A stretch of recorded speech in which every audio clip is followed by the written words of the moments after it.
Москва, Қазақстан границаға чыгабыз. Күндө рейстер бар. Кирди чыкты, до конца кирип чыгабыз. Регистрация просрочка болсо, жасап алып жолго чыгабыз. Выдворение болгондо алып чыгабыз. Базада жок болсо, жардам беребиз. Кара тизмени текшерип жолго чыгабыз. Күндө рейстер бар. Toyota Alphard. Өзүм до конца кирип чыгам. Пересадкасы жок. Эң негизгиси, үйүңүздүн адресиңизден алып кетебиз. Толук маалымат 7 985 060 88 84. Бири жолдун ортосуна Зара ушатып, Бишкекте мас абалында жол жамаган жумушчулар кармалды. Бишкекте жумуш учурунда спирт ичимдигин ичкен Бишкек асфальт сервис мекемесинин кызматкерлери кармалды. Бул тууралуу бүгүн 16 апрелде Октябрь райондук ички иштер башкармалыгынан билдирди. Маалыматка караганда коомдук тартипти бузган мекеменин 5 кызматкери кармалып, тийиштүү чаралар көрүлгөн. Жолдун ортосуна Зара ушаткан жаранга карата майда бейбаштык негизинде айып тагылып, 3 суткага камакка алынган. Социалдык тармактарга жол оңдоо ишинде кызматкерлер мас абалында жүргөн видео менен президенттин кеңешчиси Болот Ибраимов бөлүшкөн болчу. Булак супер кежи. Менин ишим ачык айкын. Башкы прокурор депутат Атазовдун айткандарына жооп берди. Башкы прокурор Курманкул Улушев депутат Шайлообек Атазов аны кандайдыр бир буйрутманын негизинде каралап кеткенин айтты. Бул тууралуу ал бүгүн 16 апрелде Жогорку кеңештин конституциялык мыйзамдар жана укук тартиби комитеттеринин биргелешкен жыйынында билдирди. Зулушев эл өкүлү парламенттен сүйлөп, андан соң өлкөдөн чыгып кеткенин, ошондуктан анын айткандарын тактай албагандыгын белгиледи. Атазов өз сөзүндө прокуратура тарабынан 900дөн ашык адамга мыйзамсыз иш козголду деп жатат. Биз бул фактыларды кайдан алганын такташыбыз керек. Өзүнө мен тараптан куугунтуктоо болуп жатат деген сөзүндө түшүндүргөн жок. Ал иштерге прокуратуранын тиешеси жок. Сот аркылуу чечилип жатканын билесиздер. Кандайдыр бир буйрутма аткаруу максатында каралап кетти окшойт. Жакшылап окусаңыздар, менин фамилиям аталганы менен маанисинде башка эле нерселерди айткан, деди Зулушев. Ошондой эле ал бүгүнкү күндө эч ким кол тийбес экендигин кошумчалады. Менин ишим ачык айкын. Мен өз жакындарыма кылмыш иши козголсо да эч качан тарткан эмесмин. Буга ушул жерде отурган укук коргоо органдары да күбө.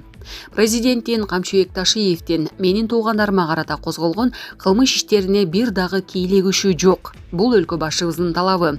Президент эч ким кол тийгис экенин жана бардык адам мыйзам алдында бирдей жооп берерин айткан, деди башкы прокурор. Эске салсак, парламенттин 13 марттагы жыйынында депутат Шайлообек Атазов башкы прокурор Курманкул Улушевду сынга алып, анын отставкасын талап кылган. Эл өкүлү өз сөзүндө мандатынан ажырашына башкы прокурордун кызыкчылыгы болгонун белгилеген. Булак супер кежи. Тажикстанда ондогон үйлөрдү сел каптады.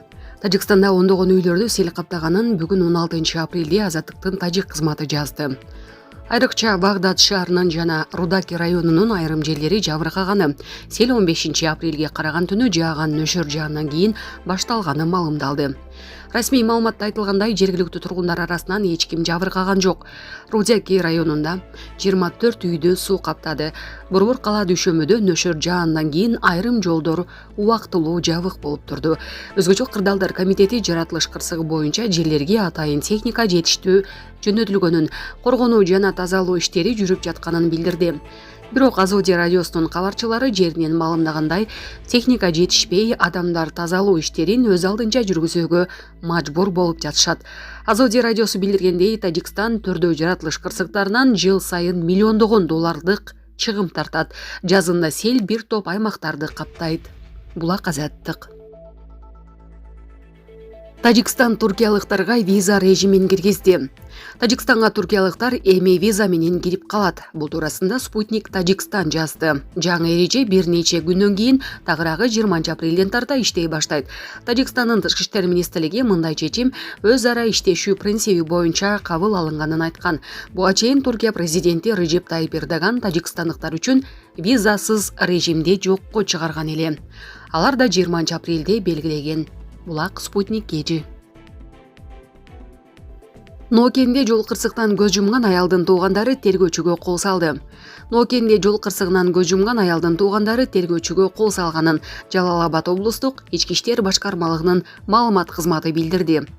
Ушул жылдын 25-мартында Нокендеги жол курулушунда иштеп жаткан экскаватордун айдоочусу артынан өтүп бара жаткан 41 жаштагы тургунду тебелеп кеткен. Натыйжада ал алган жаратынан улам каза болуп калган. Факт боюнча кылмыш иши козголуп, тиешелүү экспертизалар дайындалган. 13 апрель күнү тергөөнүн жүрүшүндө шектүү 23 жаштагы жаран тергөө тарабынан 48 саатка камакка алынган. 2 күндөн кийин 15 апрелде шектүүнүн баш коргоо чарасы каралып, Нокен райондук соту үй камагына чыгарган деп айтылат маалыматта. Жабырлануучу тарап окуянын чоо жайын түшүнбөй, тергөөнүн жүрүшүнө тоскоолдук жаратканы айтылды. Бул иш бийлик өкүлүнө зомбулук көрсөтүү беренеси менен катталып, териштирүү жүрүп жатат. Булак Спутник KG. Кыздын абалын көрүп, ар бир мусулман адам кайдыгер карабастан жардам берет деп ишенем. Ассаламу алейкум, урматтуу бир туугандар. Мен Эл үмүтү фондунун жетекчиси Полотбек Айдаркулов 2024-жылга карата сколиозорус менен ооруган Малика тууралуу маалымат берем. Малика үчүн 200 000 сом каражат чогулду. Көп түкүрсө көл болот демекчи, 1,5 миллион сом чогултуп жардам кылып, ушул кичинекей кызыбыз Маликаны операцияга аман эсен Түркияга жибере алалы. Сколиозорус менен ооруп күндө жатканда кыйналып жатканын айтып, кайрымдуу элден муктаж болгон Маликанын апасы жардам сурайт. Ушун каалайм, ушунун кыйналганын көрүп, түнкүсүн уктай албай, бир каптал менен гана жатып уктай алат. Ушу мектепке баргым келет, мен да балдар менен ойногум келет деп айтат. Айла жок.